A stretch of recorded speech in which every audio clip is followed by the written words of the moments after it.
இன்றைக்கி பீட்ரூட் பச்சடி எப்படி பண்ணுறதுன்னு பார்க்கலாம் வாங்க. பீட்ரூட்டு ரெண்டாக கட் பண்ணி குக்கரில் சேர்த்துட்டு அரை கப்பு தண்ணி ஊற்றி 2 விசில் விட்டு எடுத்துக்கலாம். வச்சுட்டு தேங்காய் போட்டிருக்கேன், கடுகு 1 ஸ்பூன்,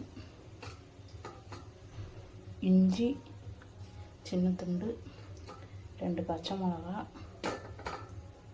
சீரகம் 1/2 ஸ்பூன். இப்போ இதை அரைச்சி எடுத்துகிட்டு வந்துடலாம். அரைச்சாச்சு, கடுகு எல்லாம் நல்லா அரைவட்டுருச்சு, பீட்ரூட்டு வெந்துருச்சு. பீட்ரூட்டை அரைச்சிக்கலாம்.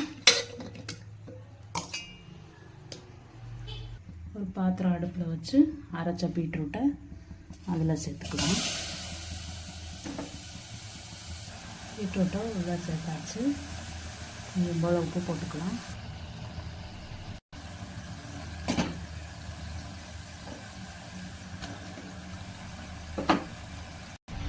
தேங்காய் அரைச்சி விழுத போட்டு நல்லா கலந்து விட்டுக்கலாம். இப்போ நம்ம தயிரை சேர்த்துக்கலாம். கலர்ஃபுல்லான பீட்ரூட் பச்சடி தயாராகிடுச்சு. இப்போ இதுக்கு ஒரு தாளிப்பு கொடுத்துடலாம். கேரளா டிஷ்ஷுனாலே தேங்காய் எண்ணெயில் தான் பண்ணுவாங்க. இப்போ நம்ம தேங்காய் எண்ணெயில் தாளிச்சுக்கிறலாம். உரப்பு வேணான்னா மிளகா வத்தையில் இருக்க விதையை நீக்கிட்டு போடுங்க. நாங்கள் உரப்பு சாப்பிடுவோம், அதனால் அப்படியே போட்டிருக்கேன். அடுப்பை ஆஃப் பண்ணியாச்சு.